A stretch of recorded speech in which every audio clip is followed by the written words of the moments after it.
Assalamualaikum warahmatullahi wabarakatuh, Mas-Mbak semua. Kita ketemu lagi untuk mendiskusikan masalah kewirausahaan. Dan hari ini kita akan mendiskusikan tentang kepemimpinan. Materi kepemimpinan ini akan kita diskusikan dalam 2 kali pertemuan. Dan hari ini kita akan diskusi tentang sifat-sifat dan apa definisi dari kepemimpinan. Sebelumnya seperti biasa, silahkan Anda untuk melakukan presensi di OJW terlebih dahulu. Apa yang dimaksud dengan kepemimpinan? Secara definisi, kepemimpinan ini ada banyak pendapat, ya. Di situ ada dari Conan Doyle, kemudian dari Davis, dari Terry, dan sebagainya. Ada yang mengatakan bahwa kepemimpinan adalah suatu seni atau proses mempengaruhi sekelompok orang sehingga mereka mau bekerja dengan sungguh-sungguh untuk meraih tujuan kelompok. Kemudian Davis mengatakan kemampuan untuk mengajak orang lain mencapai tujuan yang sudah ditentukan dengan penuh semangat. Sedangkan Terry menyebutkan bahwa kepemimpinan adalah kegiatan untuk mempengaruhi orang-orang agar supaya bekerja dengan ikhlas untuk mencapai tujuan bersama. Kalau kita perhatikan, dari ketiga definisi ini, sebetulnya intinya sama. Apa inti dari kepemimpinan? Jadi kepemimpinan secara garis besar adalah merupakan tindakan seorang pemimpin terhadap anggota kelompoknya dalam upaya mencapai tujuan bersama yang telah ditentukan. Jadi di sini ada upaya untuk atau mempengaruhi orang lain untuk mencapai tujuan. Itu adalah kepemimpinan.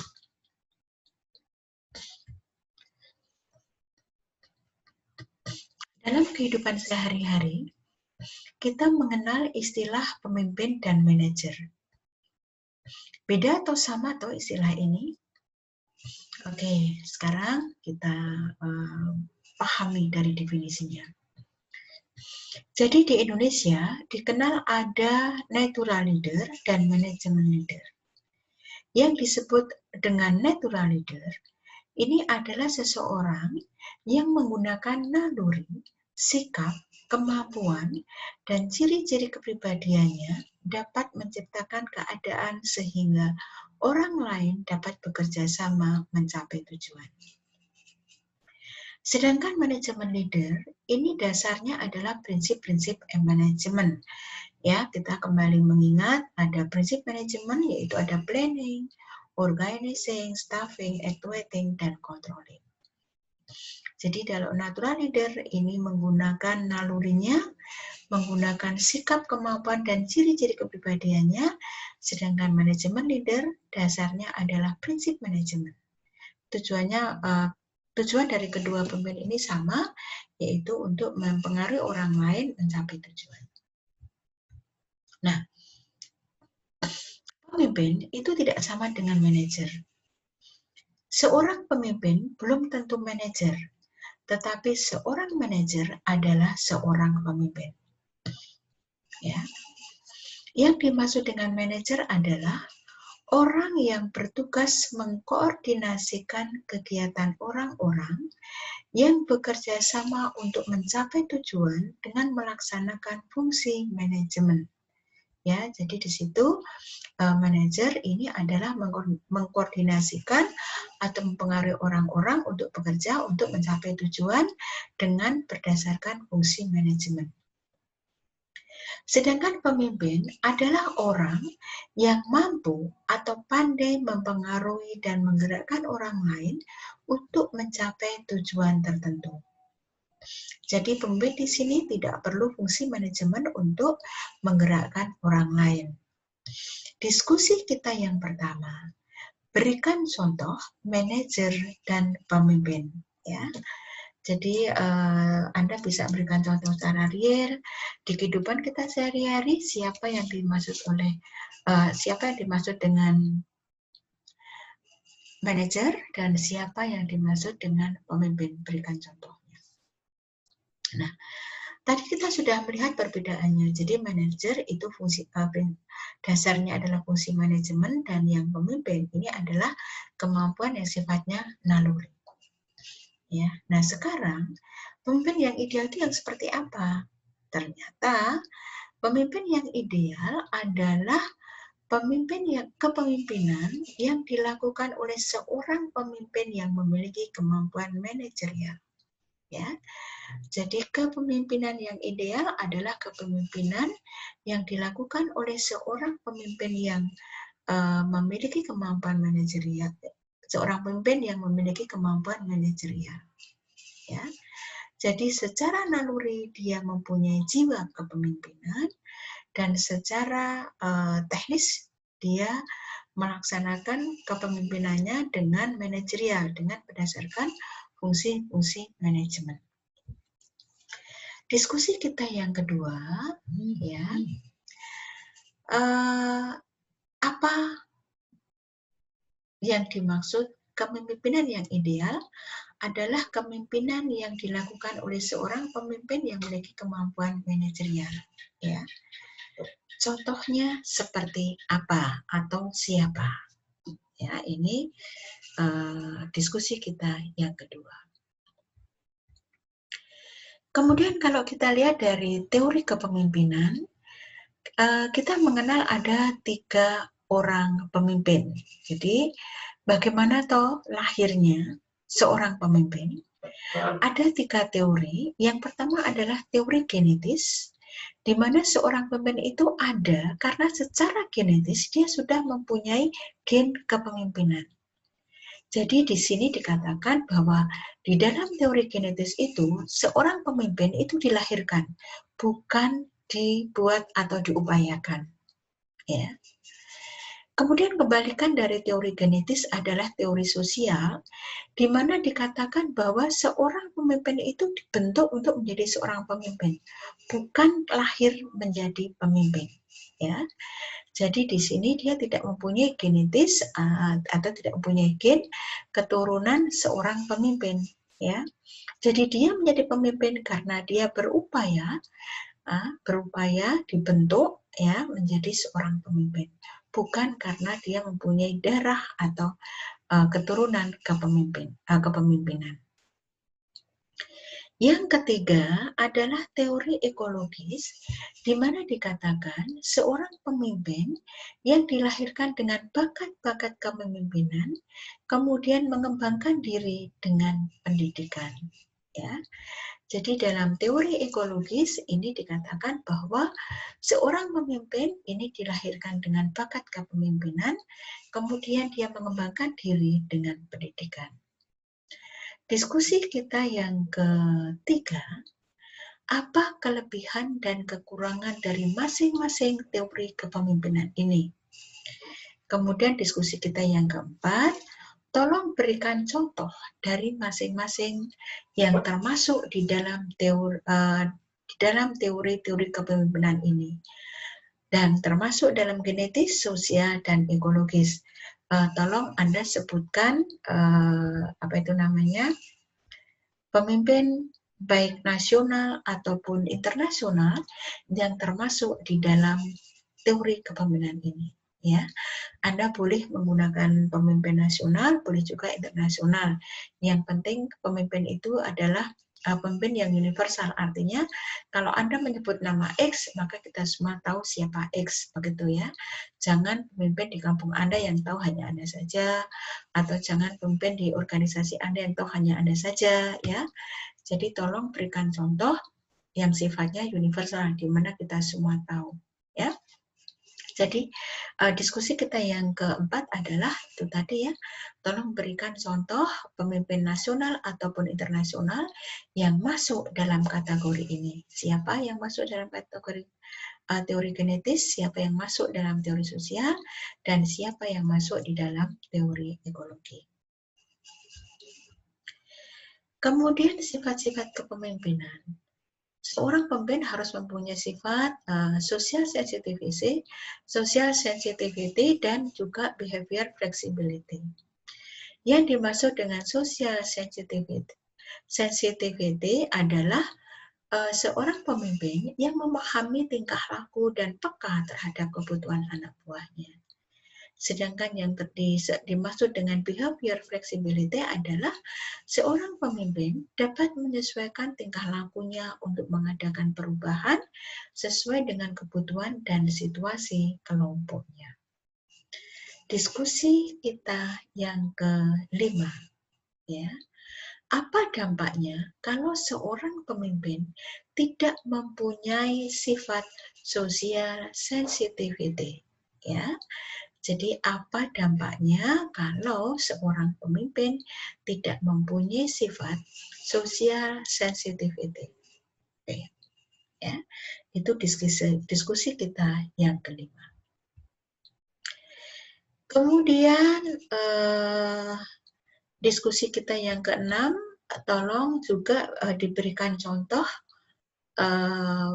perilaku seorang pemimpin yang menunjukkan bahwa dia memiliki behavior flexibility. Ya, tolong Anda berikan contoh diskusi kita yang keenam, contoh perilaku seorang pemimpin yang menunjukkan bahwa dia mempunyai sifat behavior flexibility.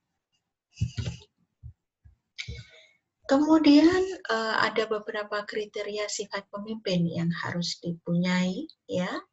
Yang pertama adalah kekuatan. Di sini dikatakan bahwa seorang pemimpin harus memiliki kekuatan jasmani dan rohani, ya. Jadi seorang pemimpin harus mempunyai kekuatan jasmani dan rohani. Kemudian yang tidak kalah penting, yang kedua, seorang pemimpin harus mempunyai keseimbangan emosi. Ya, jadi seorang pemimpin harus dapat menguasai perasaannya dalam apapun yang dihadapinya.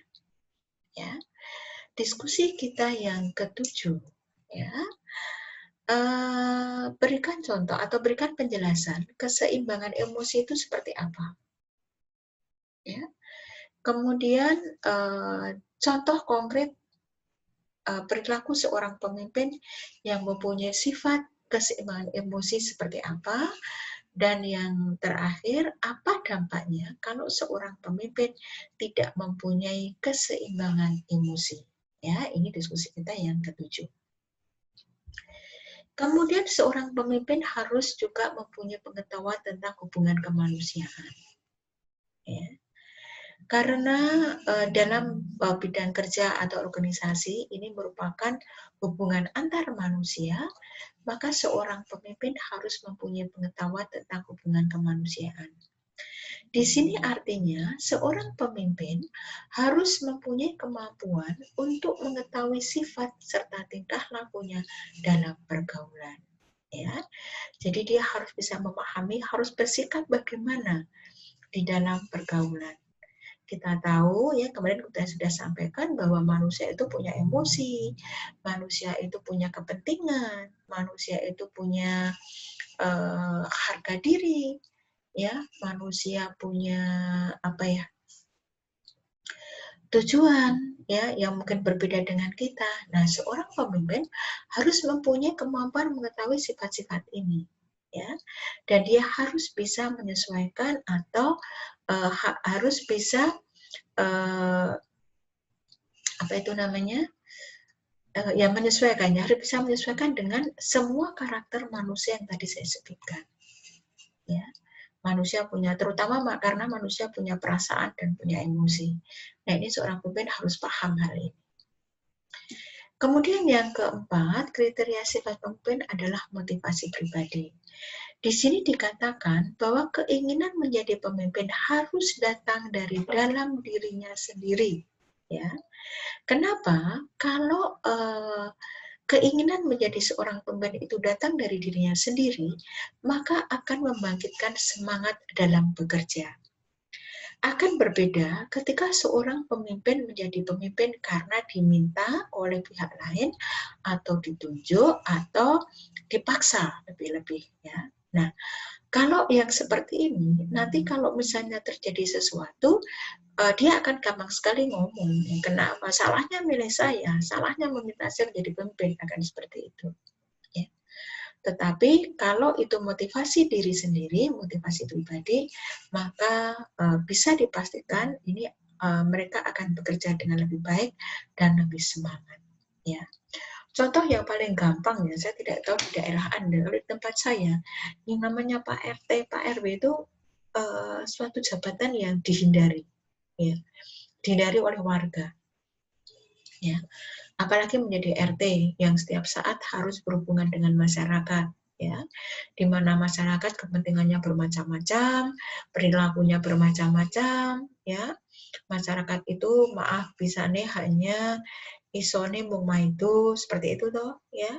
Bisane ngrasani, bisane apa itu namanya menilai bahwa RT-nya kok tidak begini, tidak begitu, seperti itu. Sementara RT sendiri menjadi RT sendiri itu adalah kerja sosial yang tidak ada gajinya.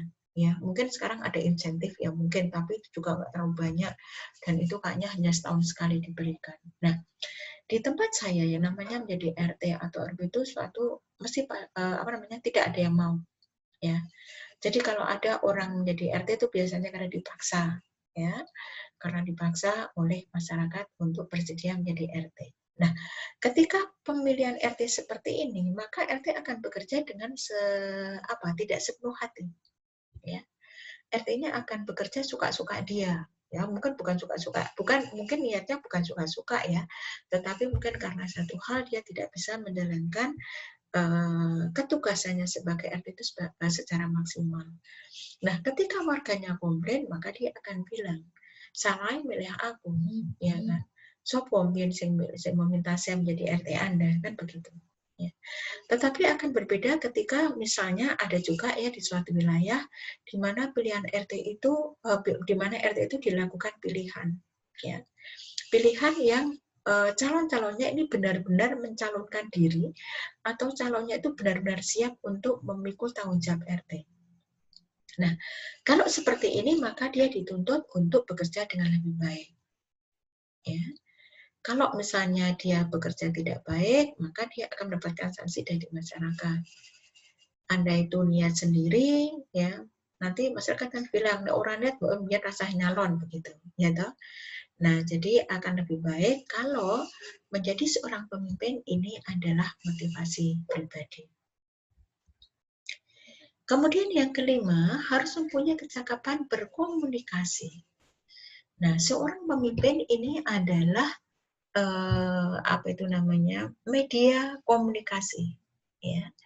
Jadi harus pandai menyampaikan informasi dan maksud-maksudnya kepada pihak lain. Kalau misalnya kita kembali ke RT tadi ya, jadi RT itu dia akan menyampaikan pengumuman dari desa misalnya. Misalnya besok harus kerja bakti, besok pasang bendera setengah tiang, akan ada imunisasi misalnya, akan ada penyemprotan hama, penyemprotan jentik-jentik misalnya, dan seterusnya dan seterusnya. Nah, seorang RT ini harus punya kemampuan untuk mengkomunikasikan, ya, dan kembali kita ke teori komunikasi yang kemarin. Jadi komunikasi yang efektif itu adalah komunikasi di mana antara komunikator dan komunikan menerima atau mempunyai pemahaman yang sama atas informasi yang diberikan. Jangan sampai komunikator mengatakan A, komunikan mengatakannya B, seperti ini. Kalau terjadi seperti ini, maka kemarin kita sudah diskusikan panjang lebar penyebabnya ada di mana, ya. Apakah gangguan semantik ataukah gangguan objektif, ya, ataukah gangguan prasangka dan sebagainya. Jadi dia harus punya kemampuan berkomunikasi sehingga apa yang dikomunikasikan itu bisa diterima dengan arti dan maksud yang sama, ya. Oke. Kemudian seorang pemimpin ini juga seorang pengajar, maka dia harus mempunyai kecakapan mengajar. Seorang pemimpin harus menjadi guru yang baik, yang memberikan petunjuk maupun keteladanan bagi bawahannya, ya. Jadi tokoh masyarakat atau pemimpin atau manajer ini dia harus menjaga perilakunya. Karena apa? Karena dia akan menjadi contoh ataupun teladan bagi bawahannya. Ya, dan mengajar di sini, mengajar tidak berarti seperti saya menyampaikan materi ke Anda seperti ini, bukan seperti bu guru di depan kelas, enggak.